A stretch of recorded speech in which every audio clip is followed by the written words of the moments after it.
What?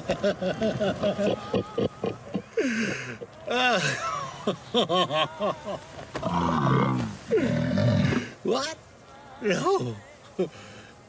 No, I'm the one who comes to your rescue. What are you talking about? Whatever, no.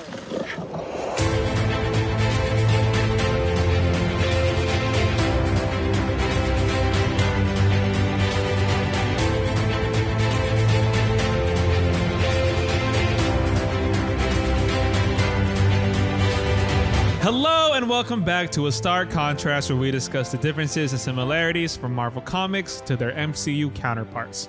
We're your hosts, Geoffrey and Dai. Hello, and welcome back, everybody. Howdy doody. Going all right, Dai? Oh my goodness. So we're recording the day after Halloween. Yes. Spooky season is officially gone. 100%. And it's Christmas time. God. I'm going to play some Mariah Carey. Mariah Carey, yeah. And it happens every year.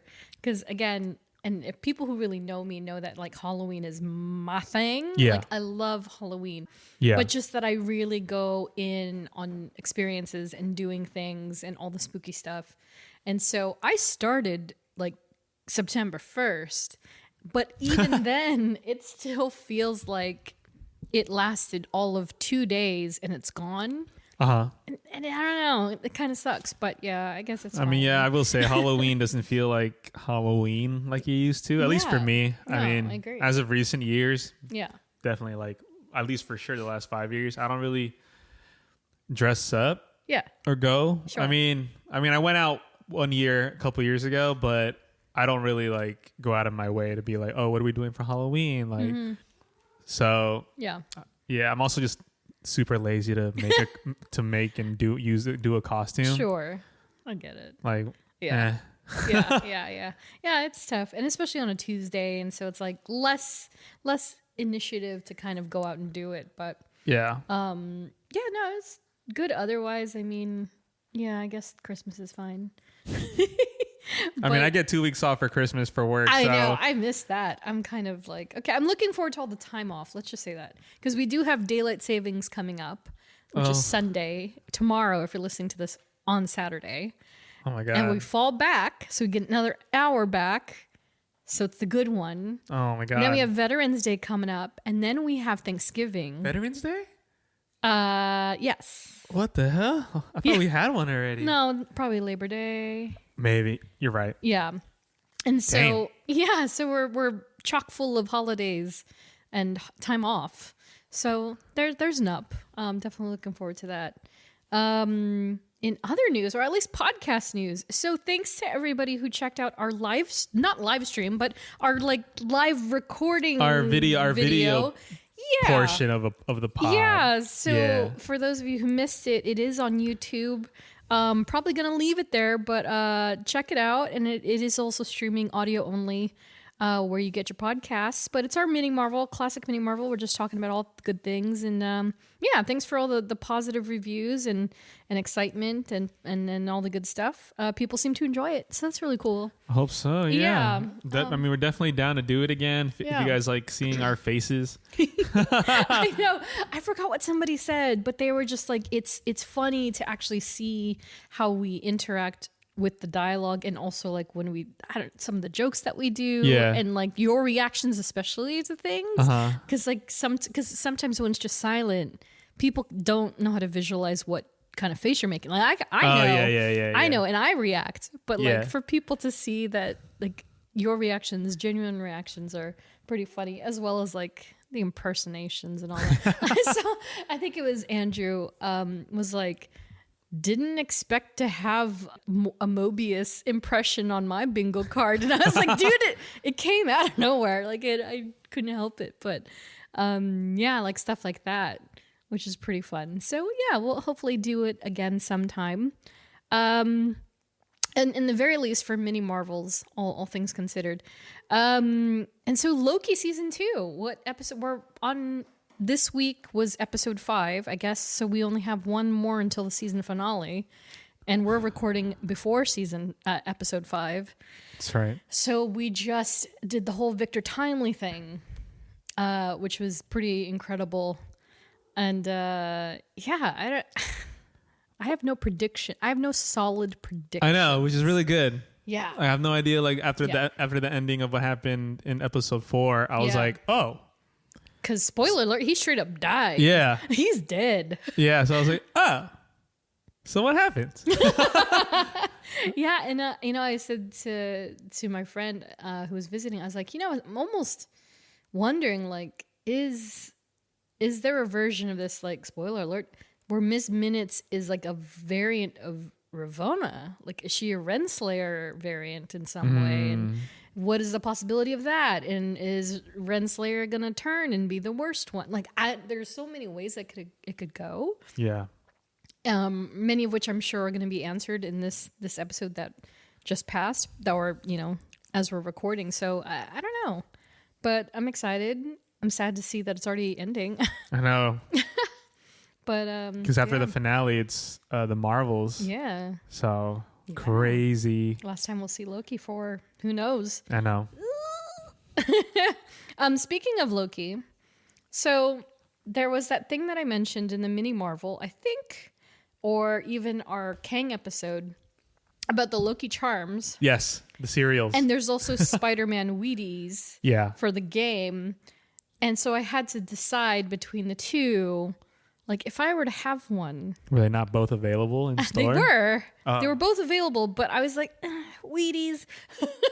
But also, Spider-Man. Yeah. So I chose one.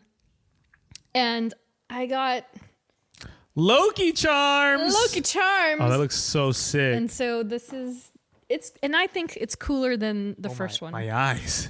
Yeah, so it has a lenticular cover. I'll put a video or and pictures of it on social media. But yeah, it's all fashioned like the retro TVA style. It's pretty cool. I kind of wish that they had actually changed the shapes, but I know that would have been a big ask. Yeah. Because they only made so many boxes. I'm not sure how much that one was, but yeah. Well, this is crazy. It's pretty cool. Are you going to eat the cereal? I mean, I think I can figure out. I think I can finagle the box and close it up and stuff. But yeah, so I did not get the Spider-Man ones. I'm sure it's really cool. If anybody has one, send us a picture. They do have two versions. One of Miles and one of Parker. Oh, that's so sick. And so I don't think you can put them together to make one spider, like, like the silhouette of their face. Yeah. Like, it's only half their face. But I don't think you could put them together. I think it's on the same side of the box. But they sold out of the limited edition version of. They always do. So I was like, wow, that's a lot of money for a box of cereal, but whatever. It's a collector's item. And so speaking of Spider-Man 2, yeah, so I anticipated to be done by now, along with Jeff, but Halloween did not agree with that. So Halloween was like, no, you're going to enjoy me before you finish this game. So we're going to actually cover the gameplay and the game itself story, the main story, spoilers and all, in our next episode, because I will hopefully be done with, at the very least, the story mode. But I know Jeff has finished and he's on. And hopefully I'll be done by it the second. I'm in my second playthrough. Yeah. Of Road to another 100%. Now, are you the type of gamer that will go all the way to the hardest, or do you just go one above? I usually don't ever do the hardest ones. After I don't know, because there's not that many games where I'm like, ooh, I need to play through that story again because I know what's coming. Yeah. But with Spider-Man games, because of like the combat, I really love the combat. Yeah. And I love like the gadget system this year. I know a lot of people. I remember reading like some people didn't like it. I like the flying. The traversal is also the traversal. Yeah. Is so good. So I'm like, yeah. I was like, oh, let's just do it again. Might as well, since I literally beat the game in like a couple days after the opening weekend. I feel like all of my gamer friends finished within the first 72 or more hours, but so I'm like really. So I was like, oh, and then I was like, oh, I'd play that game again. So I was like, I just went one above. Yeah. The default. Yeah. I don't know if I'll do it on Ultimate because. I could. I mean, yeah. I mean, I play Call of Duty, so I get raged just by dying. So if I keep dying during a single player game, Sure. it's gonna even be worse. I'm like, what? Yeah. How is he not dying? Yeah. So- Yeah. And you live with people. Yeah. Right? Well, it was just Who's like your roommate? I'll just get like frustrated because I'm Yeah. like sometimes like I'll yell at myself. I'm like, I'm hitting circle, I'm hitting dodge. Yeah. What is going on? How is he able to hit me? Yeah. And it's like when do a the same brute thing. it hits me, it does so much damage, and I'm Yeah. like, Yeah. what the hell? I hate those big guys. I mean, and I know we said we would save this for the next episode, but I hate the big guys. Yeah. Where you could feel like they're like about to swing and then they still hit you even though you try to parry and then you get slapped across the screen. Yeah. So like, And then they come back again and it's over. so I'm treating this second playthrough like, oh, what can I do better? How can I'll level up more so my combat will Yeah. be a little bit more advanced and Yeah. I can And practice. your health too. Yeah, that's Yeah. really a big thing too, and the Yeah. focus. But Yeah. yeah, we'll get into that There's so the next much to talk episode. about. Yeah. I can't wait. So yeah, I'll be done by then. If you're playing or have played or have never played, we'd love to hear from you too. So be sure to send us all your comments on Spider-Man 2. That said, well, we can dive into the episode, and so just in time for the tail end of spooky season. And before we get into that, of course, we're not experts. We don't claim to be. We're just a couple of nerds nerding out. And so, yeah, we'll be nerding out over Jack Russell, Werewolf by Night. Ooh. Woo! Woo! Ow! Ow! So, created by Roy Thomas, Jeannie Thomas, Jerry Conway, and Mike Plug. Jack Russell, ironically enough and named, made his first appearance in Marvel Spotlight #2 in February of 1972. And so, depending on your source, this actually may have been published or at least printed in 1971, but dated 72. And this was one of the subtitles where they would introduce other characters into the fold. And so both Captain Marvel, well, Ms. Marvel, and Star-Lord were also released under this particular comic book title. And so this one focused on Werewolf by Night. Do you want to give a guess the cover price on this one? $72. I'm gonna go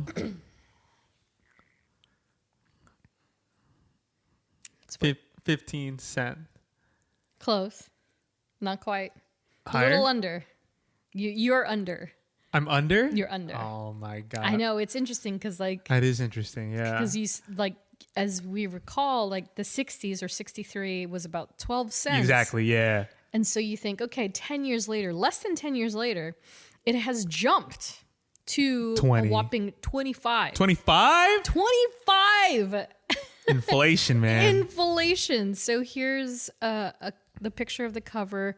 It pretty much tells you everything you need to know. And so this character is particularly interesting because he falls under the category or the umbrella of classic Universal or horror monsters, right? Yes. These are one of these like the Mummy, Dracula, Invisible Man type of deals.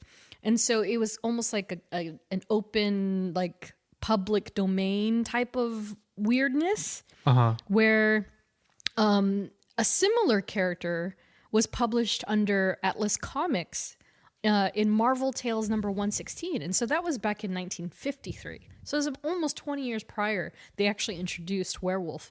But because of the creation of the Comics Code Authority in 1954, it was basically like comics cannot be like graphic or have horror or have like gratuitous amounts of violence. Yeah. And so they had to pump the brakes and revisit. They were like, okay, well, we can't do that because he's a werewolf. Yeah. It's graphic violence. Like he literally kills people all the time. And so most of these horror-centric creatures had to be tucked away until Marvel was able to figure out a way to kind of get through it and the loophole. And thankfully, the code was a bit more lenient by the 70s, and so just in time, you know, Stan was like, okay, they're easing up, let's go, let's do something. And so they then released this new version of the character with a human side named Jack Russell, who apparently was not named after the dog.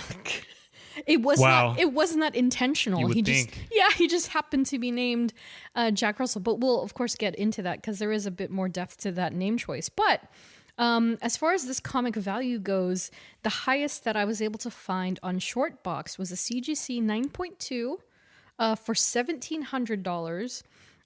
Whereas on eBay, a CGC 9.4 is going for a very strange, very distinct price of $4,222.22. Oh my gosh. Somebody really likes even numbers. That's what I'm saying. And then the fair market value for the book at a 9.2, 3, or 4 goes anywhere between $1,600 and $3,000. So the person on eBay is shooting way too high. The person on Shortbox is just about right. So yeah, you could expect to get a book graded for that much.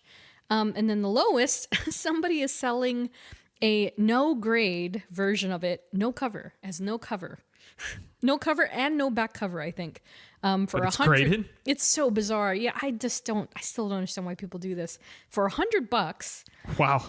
and then on eBay, also a no grade. I think it's the same book, and it might be the same seller for $125. So they're trying to make a little more money a over little there. something, I guess. Yeah, whereas you can get a raw copy for $125. Oh my God. So if you just go to the right person, you get a copy that's loose, and then you go grade it yourself, and it'll probably be more than that. It's better than a no grade, I'll say that much. And I did also find a 1.8 for $200. Not too bad, but might as well shoot for the stars and get a little better one. So yeah, first exposure to this character. I mean, werewolf in general. Yeah. I feel like you kind of been exposed to it forever. Yeah. Going back to the Universal Studios. Exactly. Yeah. The Wolfman, as they call it. So, I mean, yeah. Every time I would go to Universal Studios, there's always a werewolf. Yeah. Like I used to go to the. I don't know if you would go to this all the time. That's when you go to Universal, the special effects kind of show. Yeah. I love that. I love that show. It was so good. I was just thinking about that the other day too. Yeah, like it's was like one of my favorite shows. Because I would go to Universal like every summer as a kid, and so I was like, let's go to the special effects show. You go from room to room. You're doing they're doing the knife thing where they're cutting someone's arm, but it's like, oh my God, chocolate syrup. Yeah, but it's just corn syrup and and food coloring. Yeah. Whatever. And then I remember seeing the werewolf. Like it's like, oh my God, this thing is huge. So yeah. I mean, Universal is like, I mean, they're the original. Yeah. Right. The Universal monsters. Yeah. Yeah. For sure. Same. I don't really remember. This is one of the ones where I don't recall the Marvel version almost whatsoever until maybe the 2000s, like when I started when the access from Marvel Unlimited, this is a ad-free plug, but from the app, because it would just randomize sometimes and it shows you like, oh, maybe you might want to check out this comic. Yeah. And so the access to all those comic books that were either out of print or way, way, way, way from the classics is at the forefront. So it's just easy to breeze through 4 issues without having to pay a crazy amount of money to have them, So yeah, I don't remember at all. Like I probably have some trading cards of him, but as far as I was concerned, he was also the Wolfman. You know what I mean? Yeah. I didn't know anything about him other than he had the name Jack Russell, and I thought it was really funny. Yeah, well, it was a dog. Yeah, exactly. So I never really knew anything about the character until very recently, especially ahead of the Disney Plus TV special, as they call it. Yeah. And it's funny that you mentioned the Universal thing, the special effects show, because in my rewatch, because I watched the black and white, immediately jumped into the color version. So I watched it back to back. Oh, wow, nice. And immediately cartwheeled into the Director by Night. And so it's all about Michael Giacchino. Yeah. And it's the mini documentary. Yeah. And they talked about how when they were children, his brother does at least, they used to love making movies. And they used to love going to Universal Studios for that same reason. And I was like, that's kind of cool, actually. Yeah. And so it all comes back full circle. But yeah, as far as the character goes, so I have my little mini book here. I love this book so much. And he's actually in here. So if you must know, he is 6'8" tall. Only? when he's- Damn, I thought it'd be at least over 7 werewolf. foot. Yeah, no, as a werewolf. And I'm going to say werewolf a lot. 300 pounds. But his short bio says, victim of a lycanthropic curse passed down from his 18th century ancestor, Jack Russell can become a wolfman at will and always when the moon is full. Most times, Jack locks himself in a safe room, but occasionally the werewolf by night hunts evil as a reluctant hero. It's pretty cut and dry. Yeah. It's very like, again, it's like the traditional sense of the character, but they've added these like modernized nuances Yeah. to kind of make it Marvel way. Yeah.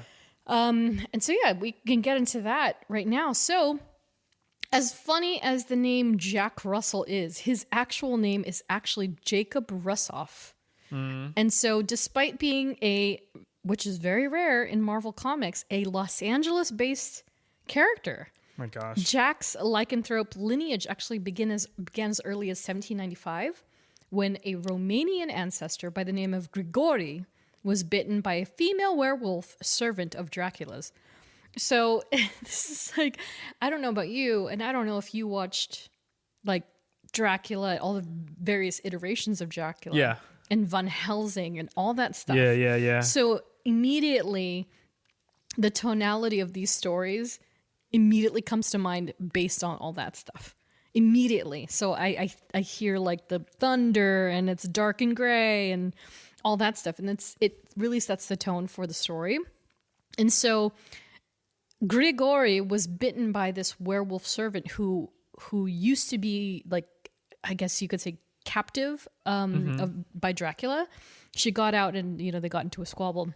He got bitten, but the bite itself didn't affect the bloodline. So it affected him, but he had children before the bite, and it didn't immediately affect them. They weren't like a pack of wolves. Like he was just a werewolf that was like in remission, if you will. Oh. Yeah. And so Grigori's great-great-grandson, Baron Gregory Russoff, acquired these scrolls of the Darkhold. Wow. Ding, ding, ding, ding, ding, ding, ding. And he recited this incantation of lycanthropy. For those of you who don't know what that is, a supernatural affliction of which humans are said to physically shapeshift into wolves. And it triggered the curse. So he was trying to get a hold of the scrolls because they're obviously powerful. Yeah. And then by reciting the incantation, he ensured that sleeping gene awoken, and so he cursed himself, and he would become a werewolf like his great-great-grandfather was. And so it's very interesting because when you read the Marvel Spotlight issue, the way that they go back and forth and show you like how it all happens, it's very, very theatrical.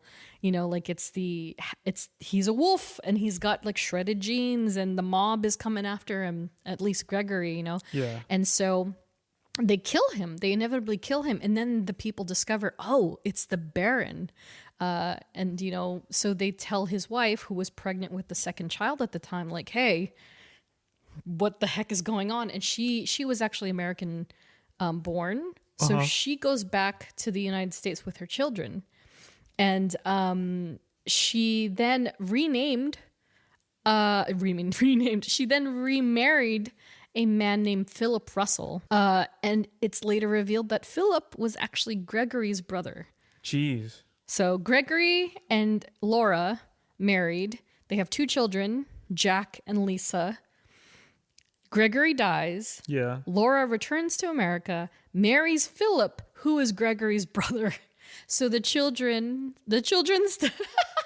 Geoffrey just shaking his head like, family what tree the? is this? Yeah, so the children are raised by their stepfather, who is also their uncle. What?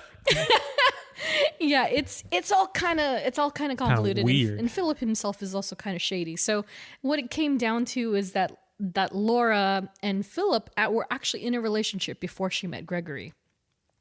So Gregory stole Laura from his brother, to which after he dies, she then goes back to him. So it's not so bad, but I don't know. It's all kind of weird. Yeah. And so Over time, Jack's lichen curse then kicks in on a full moon on his 18th birthday. So the issue itself actually opens where he's kind of telling the story of like how he's having this dream where he's going through the streets and, you know, the sounds that he hears, and there's a person that he sees in the alleyway and tries to stab him, but he's able to like fend them off, and he ends up killing the person. And he wakes up and he's like, oh, it was just a dream, but it was reality. So he began to shapeshift without realizing it on his 18th birthday. That's crazy. Yeah, and so it began as something he absolutely could not control. Yeah. It was very much the very trope. It's usually how it starts. Yeah, exactly. Of like, oh, I can't contain myself. I don't know what's happening. Yeah. Yeah. Shut up. And shred. And then he's, oh, and he becomes a werewolf, as we've seen in many other films. So he remained that way for 2 years before this cult called the Three Who Are All partially lifted the curse, and it allowed Jack to voluntarily shapeshift at any time and retain his human intellect while in werewolf form. So it's very much a Hulk-like situation, at least in the early days, where as Jack Russell, he's fine. He's a usual, like, the sly talking guy, whatever. But the minute he turns into a werewolf, he is a wolf. Like, he does not have any idea or recollection of what Jack knows, but he does refer to himself in third person. So he's werewolf and he's like, oh, Jack knows this person. Jack knows that woman, but I do not. And so he had this back and forth for quite a while. But since then, since the cult, no one has actually been able to successfully aid Jack with the werewolf curse. So even to this day, he still has issues retaining his power over the curse. He can't quite get a hold on it. So like the little book says, there are times where he'll still lock himself up in a safe room if he knows that there's a full moon coming. Yeah. Or, you know, what have you. And it's like, oh, well, that's his thing. Like, and I'm sure that there are many side stories where scientists have tried to help him, because Jack in the comics, he doesn't, especially modern times, he does not have a set place in the Marvel universe. You know what I mean? He kind of jumps around a bit. Yeah. So there's like monster adjacent characters and those circles. He runs in those circles, but like he's not always in like a Spider-Man book. He's not in a Fantastic Four book. So those characters that are very scientific driven aren't around, even though they do cross paths. He's more with the Moon Knight, the Morbius. He's all with those kinds of characters. Yeah. And you know, they're all cursed, so they're just in a little curse bubble among themselves. But on the cinematic side of things, Jack Russell, also werewolf, is portrayed by Gael Garcia Bernal, fantastic actor. First and last seen in 2022's Werewolf by Night TV special.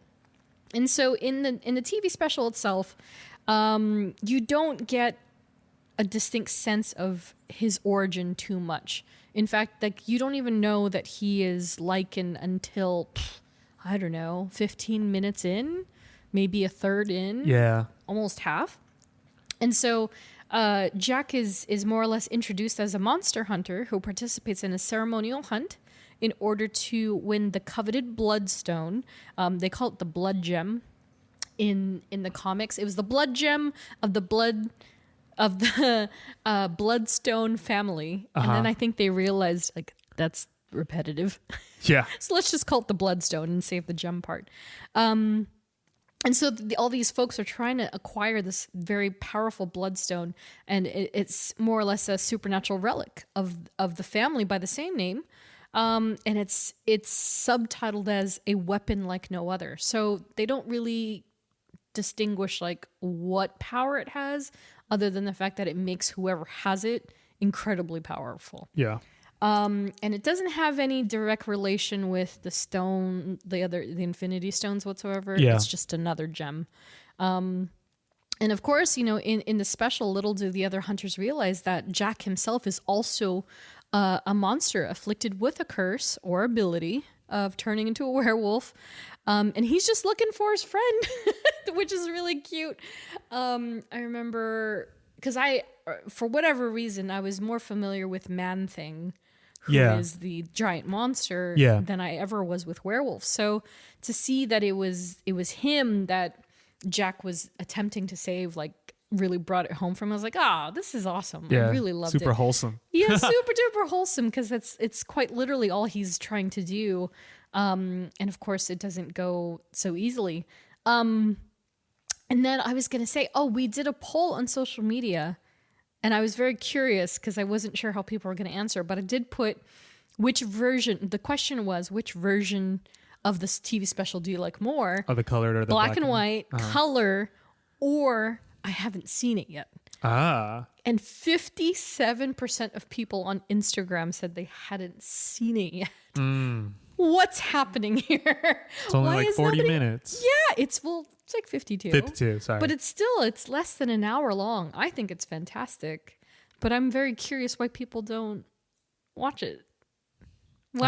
You've seen it? Yeah. Yeah. Like, I wonder why people haven't watched it yet. Maybe just haven't gotten to it. Maybe. I guess so. Yeah. I would think that the color version would at least inspire people to watch it. But I will say, if you haven't watched it yet, I would just stick to the black and white.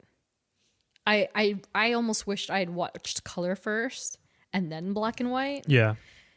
Because the black and white version's like fantastic. Yeah. It's really, really good. Very moody. Like it's it really sets a nice tone. The colored version, and especially, with the ending that it has, it really comes together very well. But the color version, to start it in color and end it in color, I don't know. It wasn't as impactful for me, but it still had a grainy 80s feel, which I thought was also very genius, because it is a treatment that they've chosen, that Michael Giacchino chose to process the film in, to give it that sort of feel that wasn't quite modern, but just modern enough.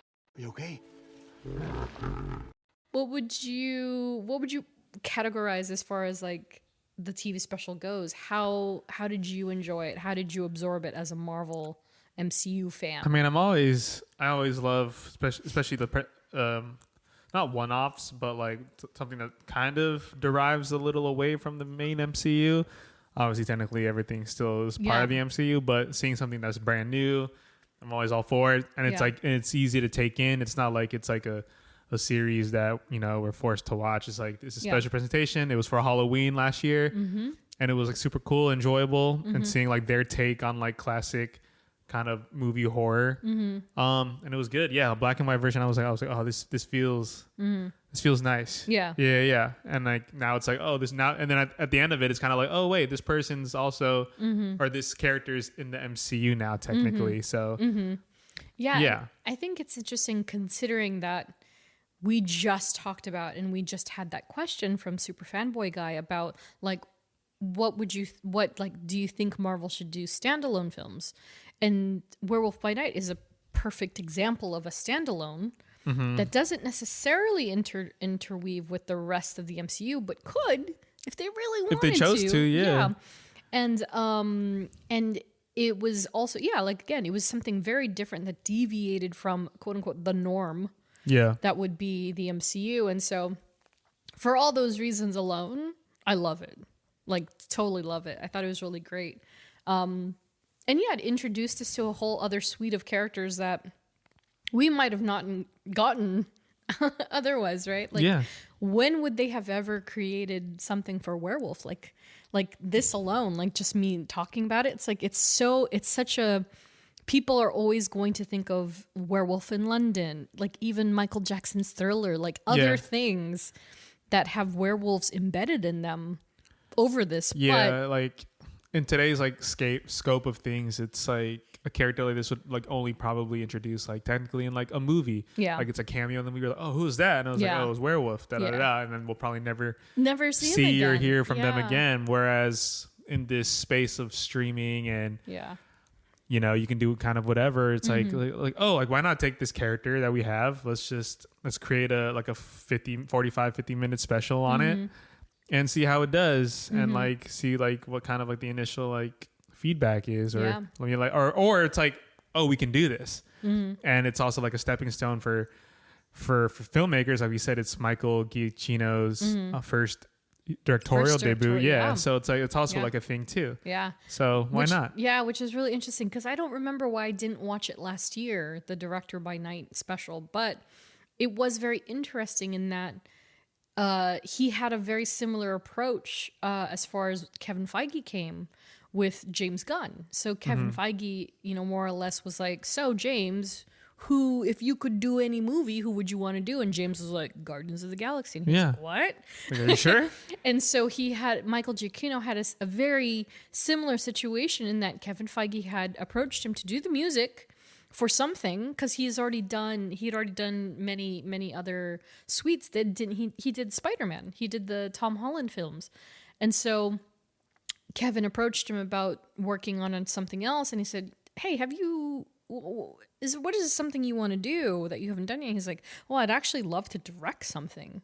And, he had this very colorful sort of background growing up and making Super 8 films, which is pretty awesome. Yeah. And so he was basically living the 70s kid's dream, like by what he was doing.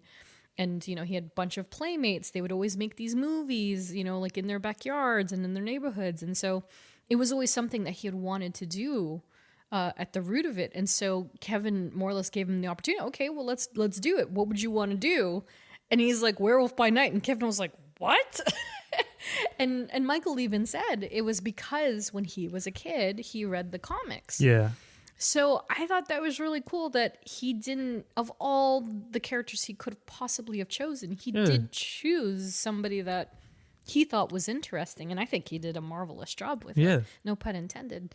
And the fact that it's his debut is mind blowing. Yeah, but also it's like that's also like a good place to start because it's very tough to give a first time like director like a big movie, like a big 2.5 hour movie, 2 hour movie. So why not kind of like, okay, like let's see what you can do with like a 40-minute with this character and with this allotted budget. Yeah. And like you said about like oh, what character do you want to do? Like sometimes it's not like just about that. It's like, okay, then it's like how much money can you give me? Like what can I do? So there's a lot of like factors and like politics that go around into getting something made that we've never seen before. So but yeah, just it's like a little taste of like, oh, nice. Yeah, he did such a great job. I love it. I have to say, I'm having a hard time believing you hunted and killed monsters. Well, I'm not that type of hunter. And so from there, we'll move on to powers and paraphernalia. So thanks to the curse of lycanthropy, Jack has superhuman attributes, including strength, stamina, agility, reflexes, speed, acute senses, and durability, as well as enhanced claws and teeth and regenerative healing factor. He also excels in hand-to-hand combat. Shock. And like the classic tales, silver affects the monster. So if people come with him at with any sort of silver weapon, his wounds will heal. But if he gets shot by a silver bullet, especially to the heart, it will absolutely kill him.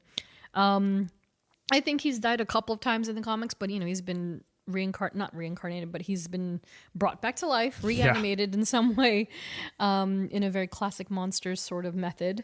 And for the cinematic version, they don't really give you specifics because again, it's not a traditional MCU film. Yeah. So, but it's very likely that it's the same, and it's the case with the cinematic version.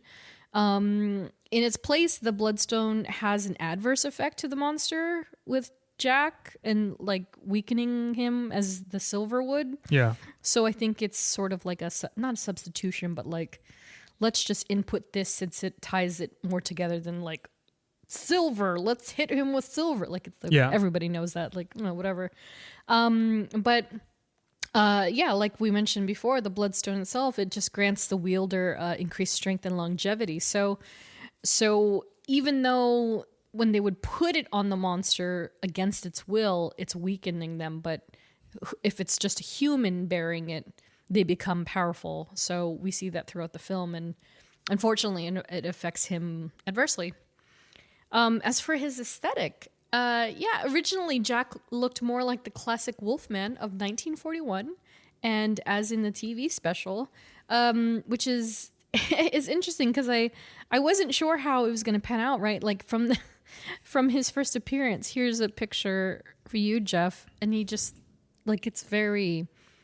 It's like a big man wolf monkey with pants. Right. He looks a little bit like Sasquatchy in the face. Yeah. It's very interesting. And then here's his transformation. And he is very much like a Caucasian man in the comics with like reddish brown hair. So much fur. He's very furry. He does look a bit ape-like in a weird way. But yeah, you know, he was drawn like that for the majority of his origin stories and his opening years. Yeah. And yeah, in the comics, he did eventually begin to look like an actual wolf. About 10 years in, and so like on our doc, Jeff, you'll see another picture from the comics where it is much more like the, I guess, modern day wolf look. Yeah. Very muscular, probably 7 feet something tall. Yeah.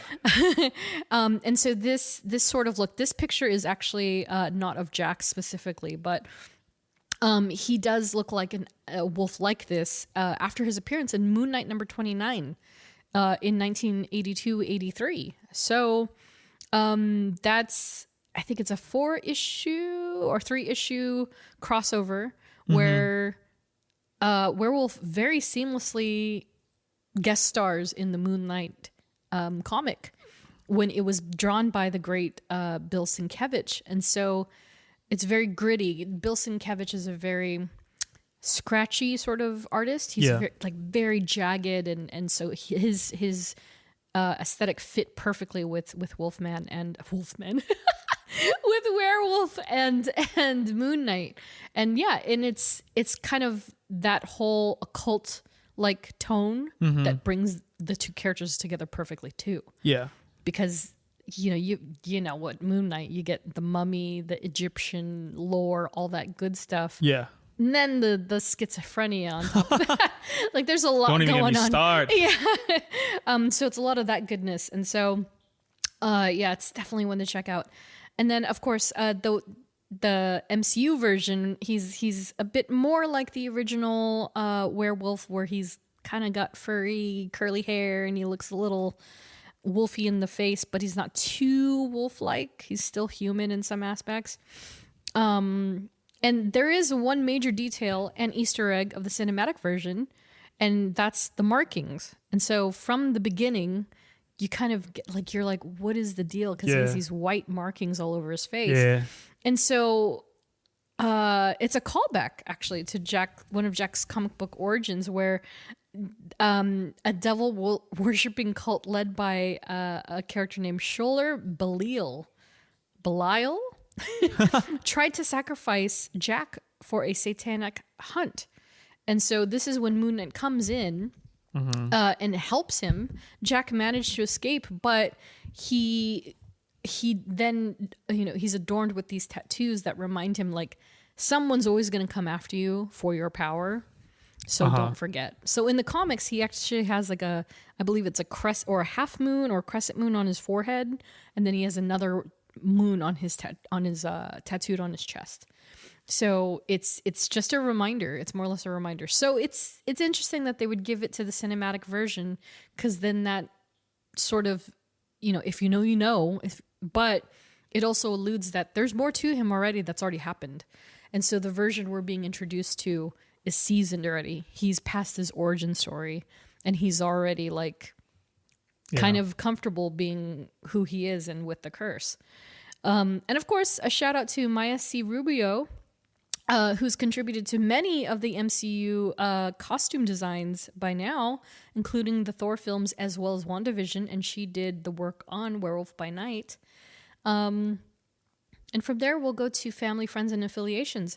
So there isn't too much here. We talked about his crazy family earlier on. His sister Lisa, it's also worth mentioning, she had the lichen curse as well, but it was actually, she was relieved of it, if you will. Yeah. But the two major characters that we will talk about that cross over in both versions of the comic and the cinematic universe are First, Elsa Bloodstone. So 3 words: badass monster hunter. Yep. I've said time and time again, the various times we've mentioned her, Elsa is definitely a character that I'd like to cover on her own, so we won't go into her that much. But yeah, they in the comics, they've crossed paths over and over again. They're in a title called Legion of Monsters together. Because again, she's a monster hunter, so the chaos follows. And then in the cinematic universe, Elsa Bloodstone, portrayed by the amazing Laura Donnelly. I can't unsee Jessica Jones. Like, I want them to be related in some way. I can see it. She's very close. Yeah, they have some very distinct likenesses. But both Elsa and Jack in the cinematic universe, they bond over Elsa's bloodline. So she's a direct descendant of the character Ulysses Bloodstone, who brings all those monsters together, well, hunters together.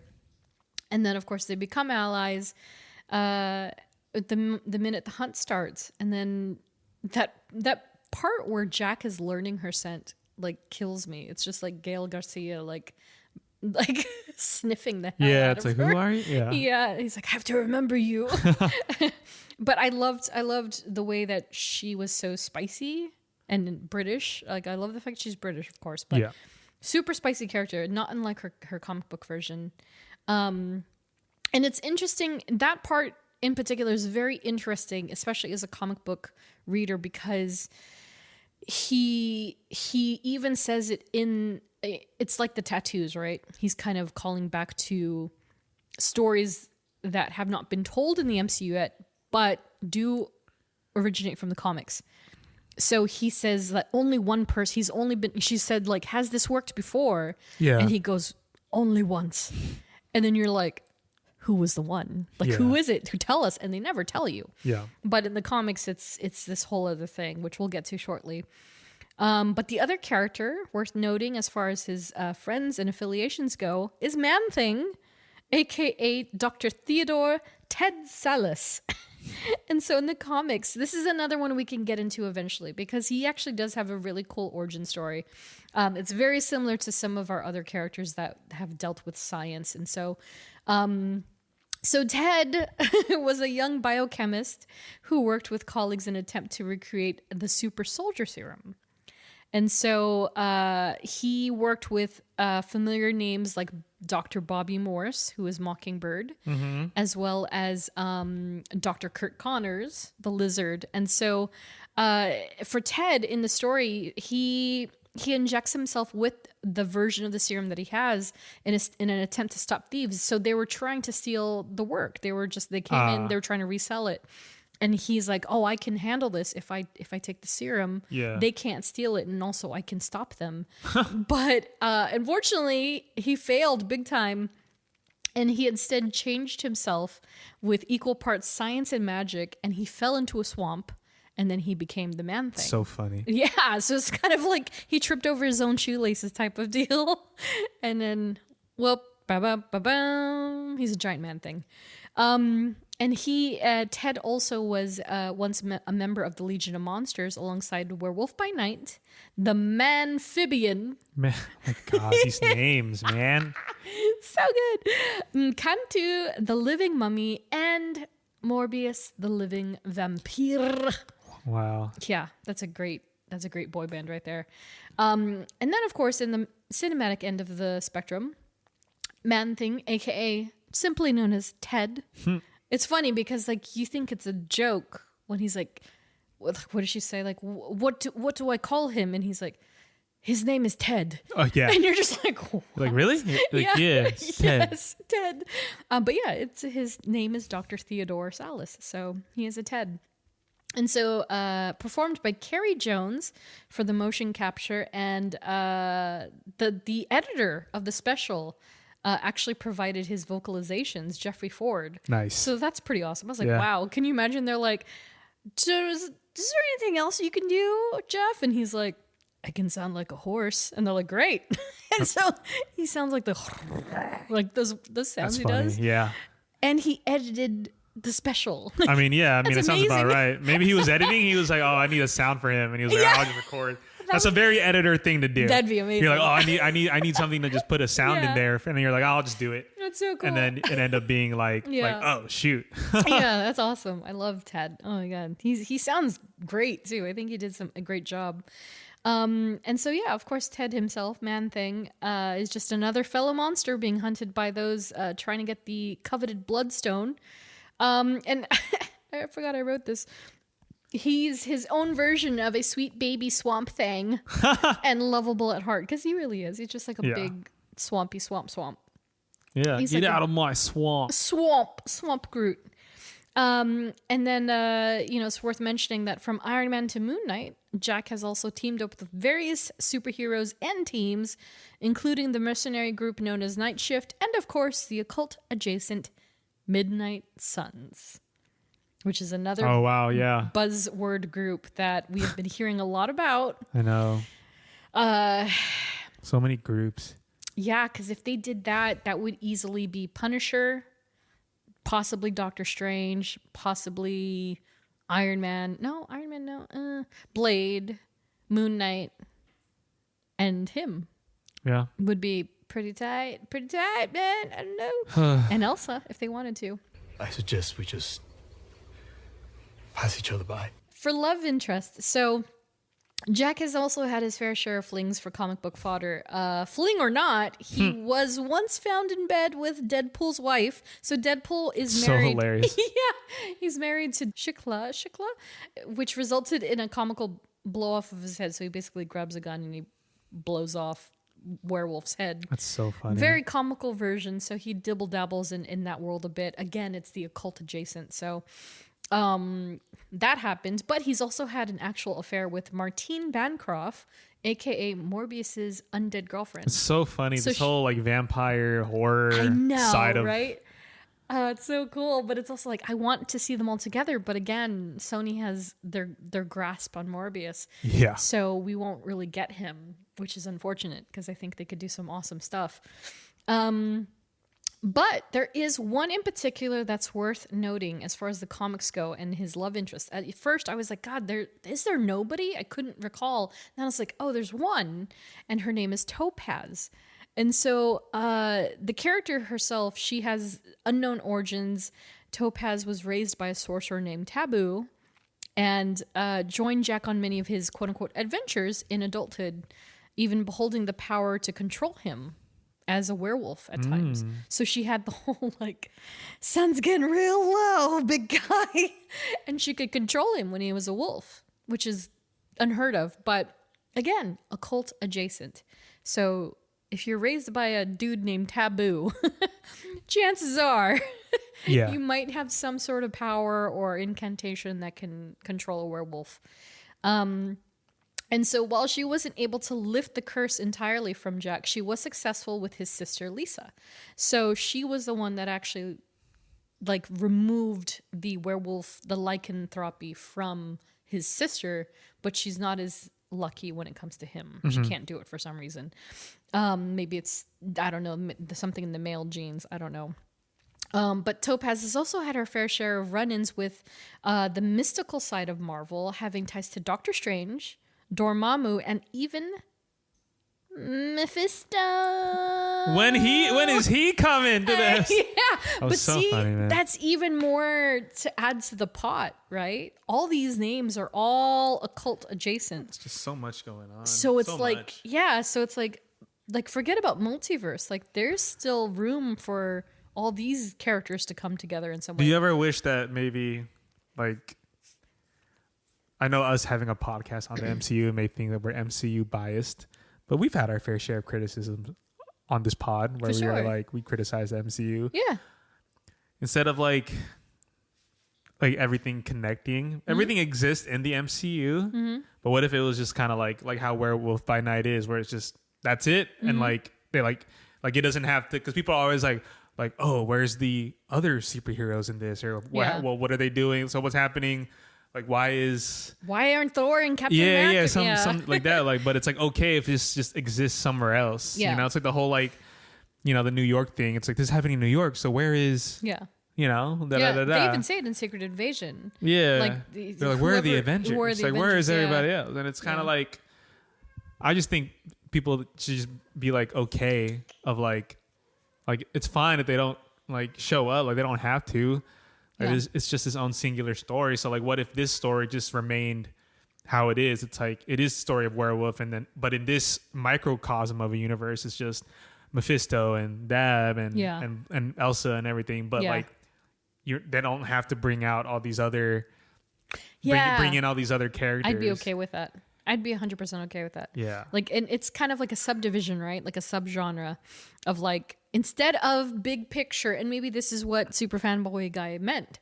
Like, instead of bigger picture MCU, everything's connected. Like, how about we stay a little connected and then just put them all together? I mean, I also think like WandaVision was a good, like a result of that too. It's like, they just stayed in Jersey.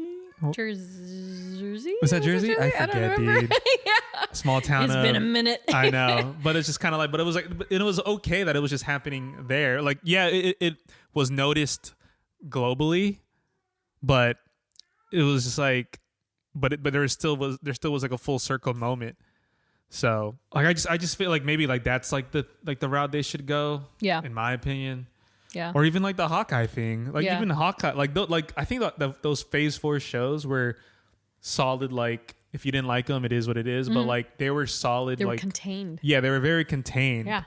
You know, I mean, I was guilty of it. I mean, at the end of Hawkeye, we're like, oh, it's Christmas, or it's like, oh, they're in New York.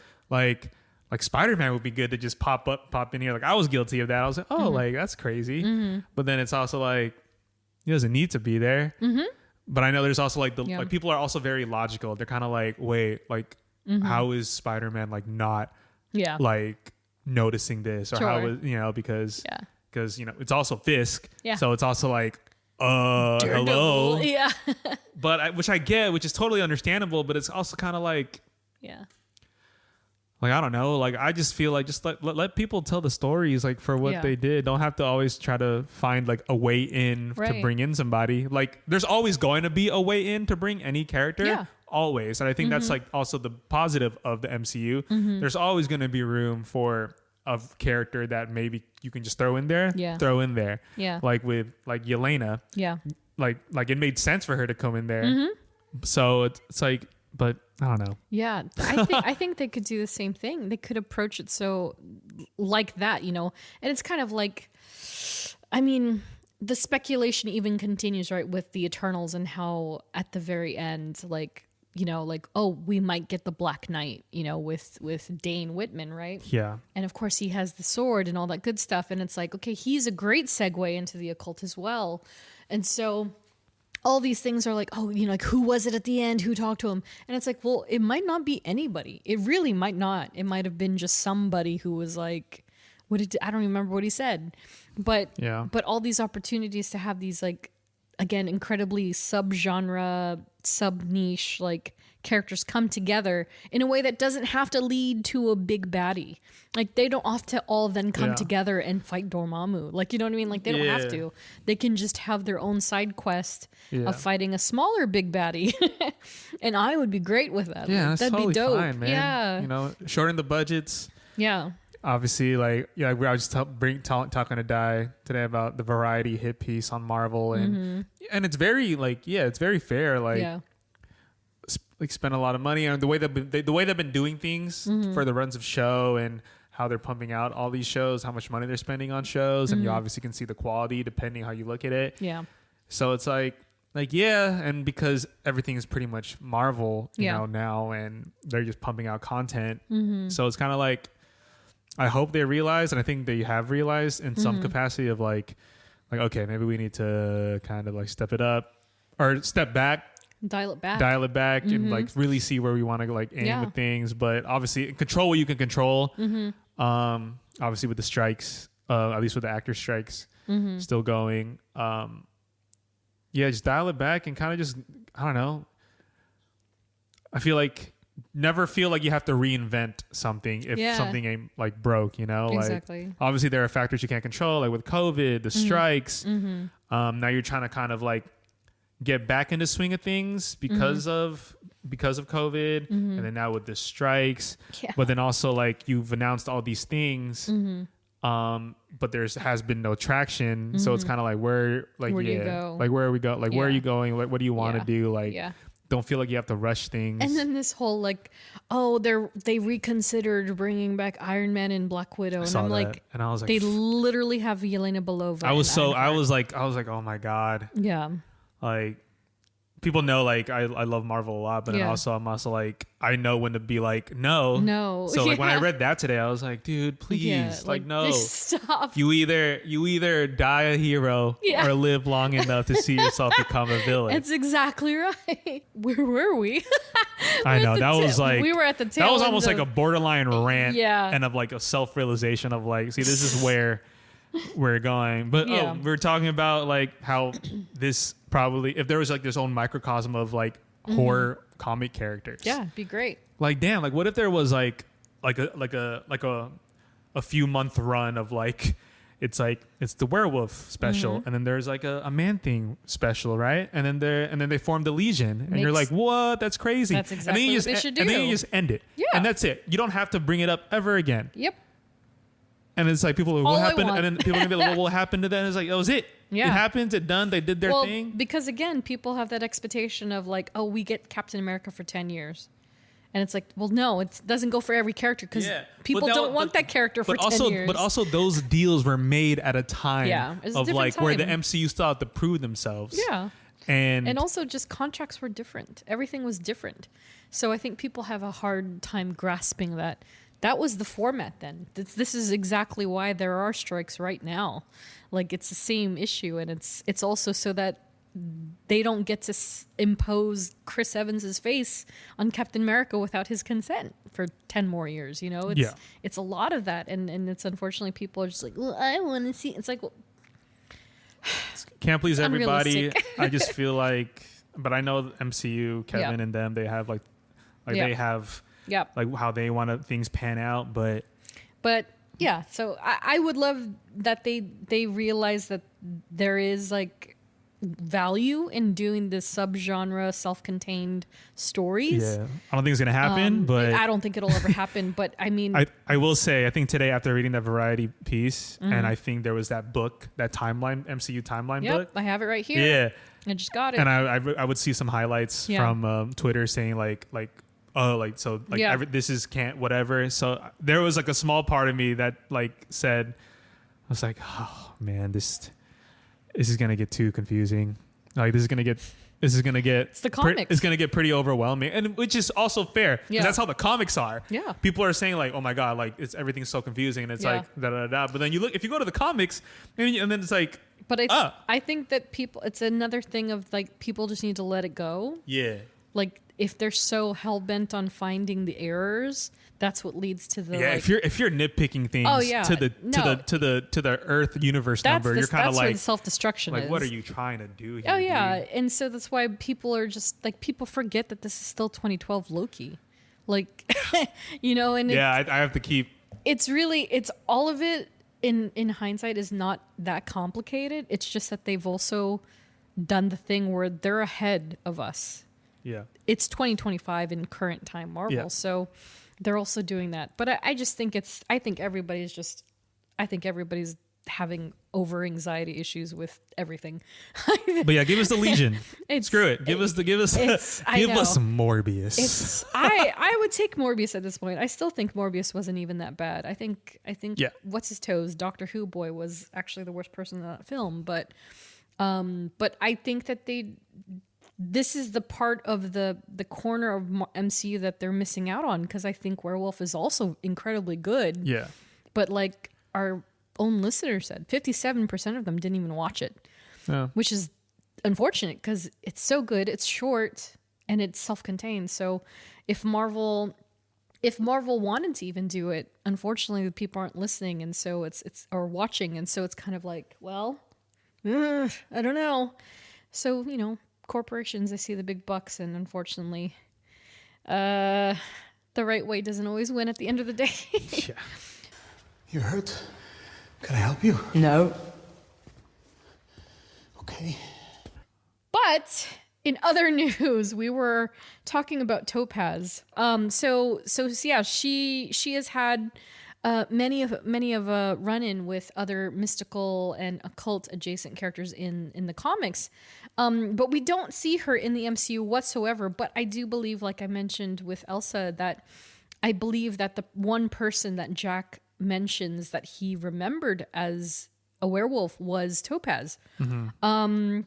So yeah, we just got the idea that there may have been one person that he imprinted on or remembered, and yeah, so I that's my guess, and it's another if you know you know. I don't think they'll get into it, but I mean that'd be pretty cool to see a little bit more backstory and more Man Thing and all that good stuff. But as for notable adversaries, yeah, there's aside the ones that we mentioned in his origins, Jack doesn't seem to have overtly consistent adversaries, but he's had some repeat encounters with familiar names like Sabretooth, Desmond Druid, the followers of the Darkhold, and Vlad Tepes himself, a.k.a. Dracula. And then as for the MCU, all of the other adversaries Jack encounters seemingly have no comic book counterparts, actually. So all the people that we meet, all of the hunters, they are all, as far as I understand, they're all original characters. So love that. Yeah, that includes Verussa Bloodstone, portrayed by Harriet Sansom Harris, Joshua Joven, portrayed by Kirk R. Thatcher, Azrael, portrayed by Eugenie Baudron, Leorn, portrayed by Leonardo Nam, and Brasso, portrayed by Daniel J. Watts. And of course, additional credit to narrator Nick Wasserman, as well as Richard Dixon, who voices Ulysses Bloodstone. Very, very great cast. Yeah, I was kind of surprised. There is another character named Azrael in the comics, but I am pretty sure it's not the same character. It's very, very different. But that brings us to other versions and in other media. So there's not really, it's not a variant per se, but I wanted to bring him up. There is another version of the character. So like other, like, you know, there's like Miles and Peter, for instance. There is another werewolf. And so he's also taken the moniker, his name is Jake Gomez. He's half Native American, half Mexican, and he's actually transformed by Native American supernatural power. Shout out to Native American History Month, by the way. Yeah, and so he's actually the picture that I used earlier, like in our doc, Jeff. He's the one that looks like an actual lichen wolf. He hasn't made that many appearances, though. I think he's only had like just over a handful of comic book appearances to date, but he is another werewolf in the universe. And then aside that, yeah, you know, like we mentioned at the top of the show, there is a color version of the TV show itself, despite being originally produced as color. So there's this whole thing in the Director by Night that, or some article that I read that Giacchino had always kind of wanted to do it in black and white because of the tone of and the nature of the story, but Kevin Feige was so uncertain that it would work that he made him film it in color. So it was treated for black and white. After the fact, they realized, oh, the black and white is better. Released it first, and then the colored version that we see now is more or less the original version. So yeah, so that's kind of an interesting fact for the special. And then as for Almost Was, absolutely no one. So like many of the talent in recent years, Gale was handpicked by director Michael Giacchino himself. He didn't even audition before accepting the role, and he even did research on werewolf mythology to prepare for the role. So he really went like deep. He leaned in real fast after, you know, Michael called him up and was like, "Hey, I have a project in mind. How are you? Are you interested?" Yes, I am interested. Of course. And he took it, and yeah, that was done deal. Which is funny. Also, you know, I've read on various sites that people, when Gale got casted at first, people were speculating that he was the Jake Gomez version, and then they like debunked that by saying no, he's Jack. So I'm glad that he's the original, the OG. It's pretty cool. And then yeah, the future of the character in the MCU. We've kind of we kind of talked about that in our rant. Yeah. And so I did want to get to, the book. So I did just get the official timeline book because I was morbidly curious. I wasn't going to buy it. I was like, they'll probably have another version in like 4 months. But the big question is, where does Werewolf by Night sit on the official MCU timeline?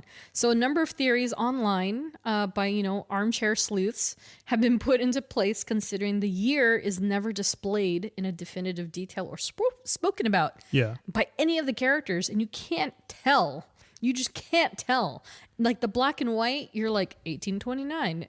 Honestly, yeah, I thought so. It seems like it, right? But again, some people online have cracked the code, and if you pay attention, you can actually find some key dates in the special. And I saw them twice because I watched it twice.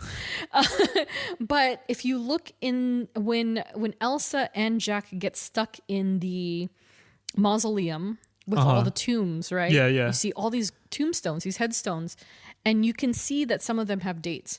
And so the earliest, some of them have like 1670, 18, whatever. Yeah. But the latest date is one just above when Elsa breaks the middle stone to get the key out. There is a date on the one just above. I think it's Bernadette or somebody. Yeah.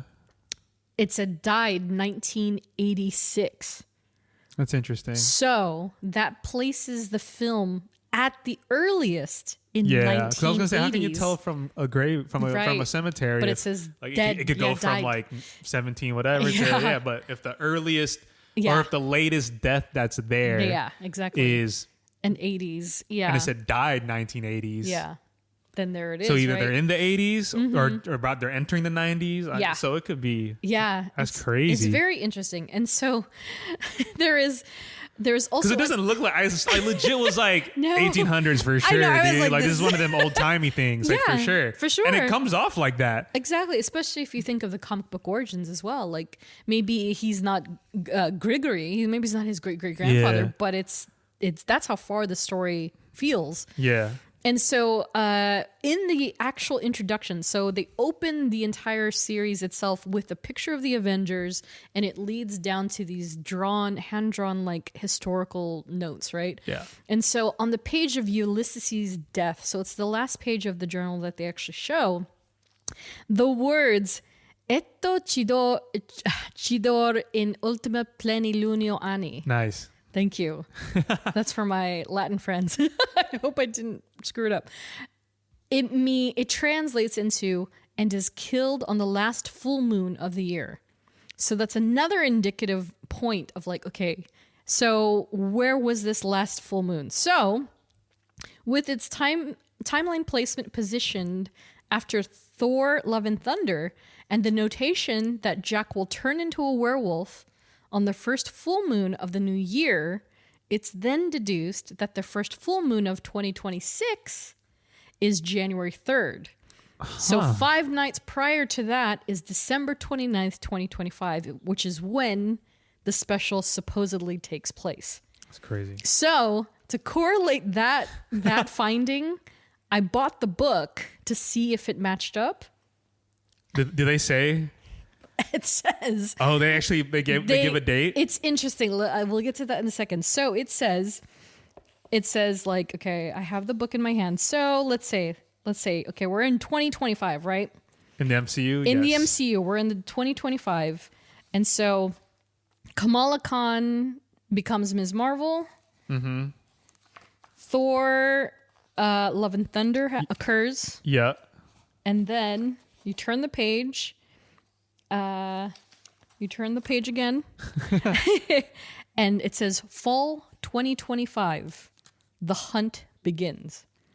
So Werewolf Unleashed is fall 2025, which is more or less December, I guess. It's late December. It could be like, it could be like September. September. Yeah. Depends the calendar. 9 to 12. 9 to 12. Yeah. Yeah. But, which is very rare for this book, there is a Ms. Minutes at the bottom of this little category, because this is right before the Guardians special. So the Guardians Christmas special happens after Werewolf by Night. Yes. On the timeline. Yes. So yes. Yeah. Like not in release schedule, but like in history. Okay. In MCU history. So there's a little Ms. Minutes. And it says, TVA alert, these events seem to occur in 2025, but magical influences can make stuff like this hard to pin down. Wow. So we don't know. we don't know. It could be an alternate universe. That's crazy that But they even like added that. They added it. And so I wasn't willing to just settle for it online. I was like, no, I need to get the book and feel physically and like actually see, oh, it's printed in here. It actually happens at this point on the timeline. So somewhere between, that's crazy. Yeah, somewhere between late September and December is when Werewolf by Night happens after Love and Thunder. So after Jane Foster dies, here comes Werewolf by Night before Peter Quill finds out that Mantis is his sister. It's so. How many writers does that book have? Did you ever get it? Did you ever get to like? No, I haven't properly looked at it. Yeah. But there is a foreword by Kevin Feige. I'm sure there's at least 25 Like authors. what was it like Panic Room? Like was like Oh, the war room must be insane. like what war? Like who was in that war room to be like guys? Like Yeah. and this is the Charlie Day meme. Yeah. Just like but you know it exists, right? Yeah. Like you know it exists. like someone had to meticulously Yeah. like put these dates and be like Exactly. oh does this and it's like oh well this happened. You're Yeah. like ah. Well, it's great because it's the speculation is quelled. Like it goes all the way to the end of now. So where does the TVA stand? I think they have that. Do they? 'Cause Because they time doesn't start- exist there.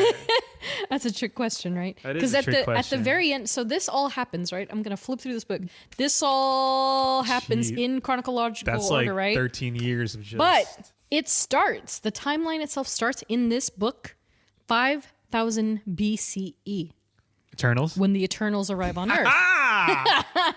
and it goes by every major year down to the season, all the way Wow. through the 80s, the 90s. That's a coffee table book right there, man. Right, that's why it's on my coffee table. All the way. The last date, I believe, is spring 2025. Winter 2025. The last known documentation is the Christmas special. So that then brings us to So volume Guardians. 3 is not on there. Volume 3 is not in here Okay, yet. so a lot of the phase and towards the end of phase 5 is not in there. It's Quantumania. Quantumania is the Quantumanium onward is not. last. Okay. So fair. that means that all the Loki stuff happening now is But I also feel like the latest. Loki, I feel like the TVA stuff is just Yeah. purgatory Yeah, I because agree. technically the TVA doesn't. Limbo. Yeah, limbo. Yeah. That's my. I like Right. Yeah. Yeah. So that's interesting. I'm curious if they'll ever. I mean, but again, it's one of those delightful scenarios where they don't have to justify anything. It can just float on the timeline, and it doesn't matter because it's so. It could be from the 1800s. It could be from 2025. Who knows? I'm okay with it. See, Doesn't- it's stuff like that. See, that made me put like a happy face. I'm like, oh, that's so cool. It's great. You It's should look super through it. cool. Yeah, it's- but then it's you really think about cool. like all these projects that have happened. You're like, okay, Yeah. if they just dial it back even Yeah. like 20, even like 10%. Yeah, it'll be fine. Like, it's it'll fine. be fine. Everyone's just 2 to 3 movies a year, 2 hysteria. shows a year. That's it. Yeah, That's fine. I think they're fine. I That's think literally it. You don't think- have to be yeah. like, no, we need to get in it. Like, no, yeah, shut up. No, yeah, exactly. I mean, no one's gonna listen to us, but shut up. So suggested reading. This was tough because there is a lot of good content, and there also is not as much as you would expect. The character does make a lot of cameo appearances, but if you want the overview of who Jack Russell is, or just Werewolf by Night in general, if you want to read a little bit more about Jake Gomez as well, you can start with 2009's In the Blood, published under Marvel Max. So it's a different take. It's sort of like a reboot in a weird way, but it's obviously super duper bloody, super duper chaotic version of the character. 2011's Legion of Monsters, like I mentioned, featuring the characters previously mentioned, and they're all there for a good time. Really fun book. 1983 run of Moon Knight, which I mentioned, they have that short crossover, and it does kind of allude a little bit more into the curse that Jack encounters with the satanic cult. And of course, the 1972 run of Marvel Spotlight, focusing on Werewolf by Night, specifically issues 2 through 4, which do pretty much cover Jack's entire 18th birthday when he becomes a werewolf onward, and his weird stepdad uncle. But that said, thanks for listening. Next episode, yeah. So like I said, I'll finally be done with Spider-Man 2, the game. So we'll discuss all the good things. And then after that, on the heels of the Marvel's release in theaters, we'll be covering the one and only Monica Rambeau. So yeah, so that'll be good. And then last but not least, a We're Groot salute to Jenny, Robin, Eve, Ashley, Sherry, Nats, Katie, Andrea, Edgar, Tyler, Melanie, Ed, Andrew, Claire, Laura, Ariel, Chris, and Joe Liz. Follow us on social at STRKCNTRST. And if you like what you hear, review, rate, and subscribe. Woo! Once again, thanks for listening. We will catch y'all in the next one. See you later. Bye. Bye.